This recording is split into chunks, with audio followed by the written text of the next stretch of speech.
कौन था भारत के इतिहास का सबसे बड़ा धनुर्धर? आप सबने महाभारत और रामायण तो पढ़ी या देखी होगी।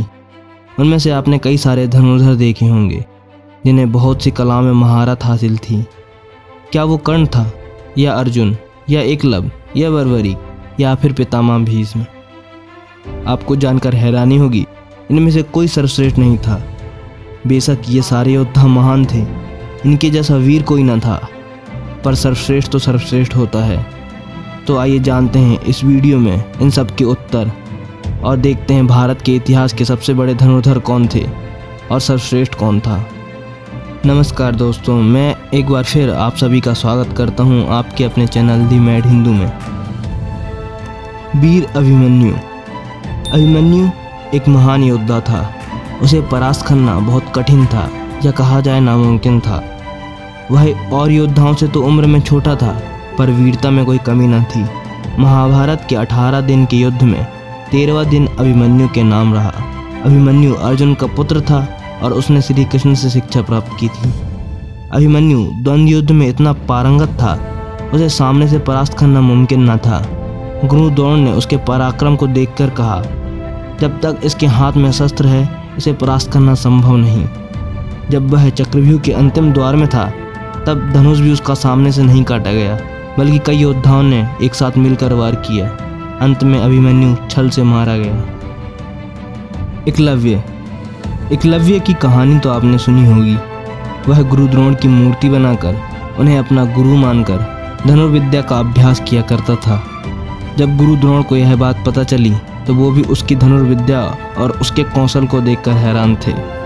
पर गुरु द्रोण ने उसके दाहिने हाथ का अंगूठा गुरु दक्षिणा के रूप में मांग लिया, नहीं तो वो कर्ण और अर्जुन से भी श्रेष्ठ होता। बर्बरीक एक असाधारण योद्धा था। उसने बचपन में ही माँ दुर्गा को प्रसन्न कर 3 बाण और 1 धनुष प्राप्त किया। अगर वह चाहता तो उन तीनों बाणों से वह महाभारत के समस्त योद्धाओं का वध कर सकता था, पर उसने अपनी माँ को वचन दिया, जो भी पक्ष कमजोर होगा वह हमेशा उसी का साथ देगा। बर्बरीक घटोत्कच का पुत्र था और महाभारत में पांडवों का पक्ष कमजोर होने के कारण वह पांडवों का साथ देने आया था, पर उसके वचन में बंधे होने के कारण जब कौरवों का पक्ष कमजोर होता तो उसे कौरवों की तरफ से युद्ध करना पड़ता। इसी कारण भगवान कृष्ण ने उसका सर दान में मांग लिया था। द्रोणाचार्य। द्रोणाचार्य एक महान और अति पराक्रमी योद्धा थे। उन्होंने अपनी धनुर्विद्या उनके गुरु परशुराम जी से प्राप्त की थी। उन्हें सारे अस्त्र शस्त्रों और युद्ध की सारी कलाओं का ज्ञान था। उन्हें ऐसे दुर्लभ दिव्यास्त्रों का ज्ञान था जिन्हें देवता भी नहीं जानते थे। उन्हें स्वयं भगवान शंकर द्वारा वरदान में एक दिव्य कवच प्राप्त था। जब तक उनके हाथों में अस्त्र था उन्हें परास्त नहीं किया जा सकता था। आगे जानिए गुरु द्रोण से भी बेहतर धनुर्धर कौन था। कर्ण। हमेशा से यह मतभेद रहा है, अर्जुन और कर्ण में सर्वश्रेष्ठ कौन है।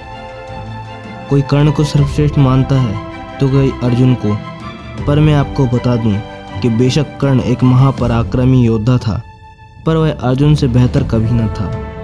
आगे मैं आपको इस वीडियो में समझाऊंगा ऐसा क्यों। बाद में कर्ण और अर्जुन पे एक अलग से वीडियो भी लेके आऊंगा। कर्ण भगवान सूर्य का अंश था।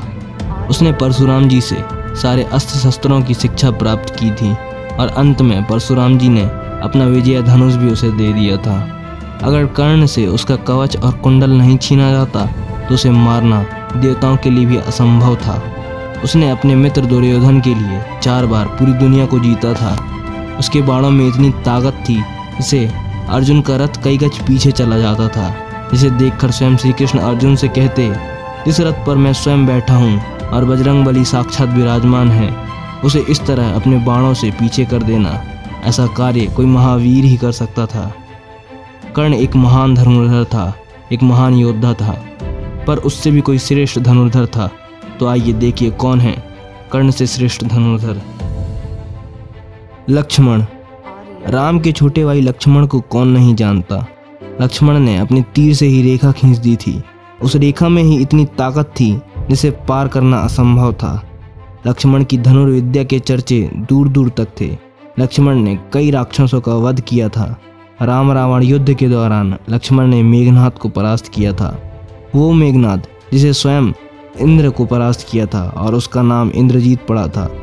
आगे देखिए लक्ष्मण से भी श्रेष्ठ धनुर्धर कौन था। पितामह भीष्म। अगर कौरवों के पक्ष से सबसे शक्तिशाली कोई योद्धा था तो वो है भीष्म। भीष्म ने अपनी शिक्षा परशुराम जी से प्राप्त की। भीष्म को इच्छा मृत्यु का वरदान प्राप्त था। भीष्म इतने पराक्रमी थे, जब उनका युद्ध उनके गुरु स्वयं भगवान परशुराम के साथ 21 दिनों तक चला तब भी वे परास्त नहीं हुए। उनके समय में उनसे अधिक शक्तिशाली कोई नहीं था। जब विराट युद्ध में अकेले अर्जुन ने कर्ण, द्रोणाचार्य, कृपाचार्य, अश्वत्थामा सहित सारे कौरवों को परास्त किया था, तब सिर्फ भीष्म ही थे जो अर्जुन के सारे बाणों का उत्तर दे पा रहे थे। महाभारत के युद्ध में भीष्म को भी छल से ही मारा गया। पर भीष्म से भी श्रेष्ठ धनुर्धर थे अर्जुन। अर्जुन भगवान इंद्र के पुत्र और स्वयं नर के अवतार थे। जब अर्जुन और भगवान कृष्ण रथ में सवार होकर युद्ध के लिए जाते थे तो उन्हें देवता भी देखकर मंत्रमुग्ध हो जाते थे। अर्जुन ने अपनी शिक्षा द्रोणाचार्य से प्राप्त की थी। गुरु द्रोण ने अर्जुन को सारे अस्त्र शस्त्रों और युद्ध की सारी कलाओं का ज्ञान दिया था। वे धनुर्विद्या में इतने माहिर थे कि वे अंधकार में भी बाण चला सकते थे। वे दोनों हाथों से बाण चला सकते थे, इसलिए उन्हें सब्यसाची भी कहा जाता है। अर्जुन ने गंधर्वों को परास्त किया था जिसे कर्ण भी न हरा सके थे। अर्जुन ने विराट युद्ध में अकेले ही पूरी कौरव सेना को परास्त किया था। अर्जुन को सबसे महाप्रलयंकारी अस्त्र पाशुपात अस्त्र का ज्ञान था, जिसका उपयोग उन्होंने आज तक नहीं किया। पर अर्जुन से भी कोई श्रेष्ठ था। इस वीडियो को पॉज करें और कमेंट बॉक्स में बताएं कौन था अर्जुन से भी श्रेष्ठ धनुर्धर। भगवान श्री राम। भगवान श्री राम महापराक्रमी थे। इस पृथ्वी पर उनसे बेहतर धनुर्धर ना कोई हुआ है और ना कभी होगा। उनके तरकस से निकला हुआ बाण हमेशा अपने लक्ष्य को भेद कर ही आता था। उनका बाण अचूक था। उन्हें सारे अस्त्र विद्याओं का ज्ञान था। वे एक ही बाण से पूरे समुद्र को सुखाने की क्षमता रखते थे।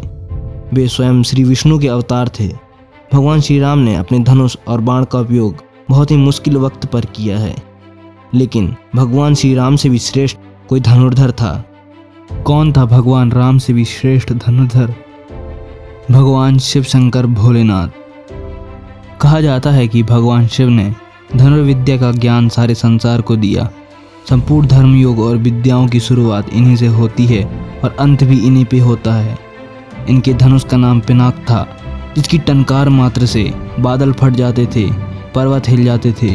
भगवान शिव ने अपने पिनाक धनुष से त्रिपुरासुर की तीनों नगरी का विनाश किया था, जिसका बाण स्वयं भगवान विष्णु बने थे। बाद में वह धनुष भगवान शिव ने इंद्र को दे दिया और यह अंत में राजा जनक के पास पहुंचा और सीता स्वयंवर के दौरान भगवान राम ने इसे एक झटके में तोड़ दिया। आशा करता हूं आपको आज का वीडियो अच्छा लगा होगा। अगर आपको आज का वीडियो अच्छा लगा तो अपने भाई को सपोर्ट करें और इसे लाइक करें, शेयर करें और मेरे चैनल को सब्सक्राइब करें।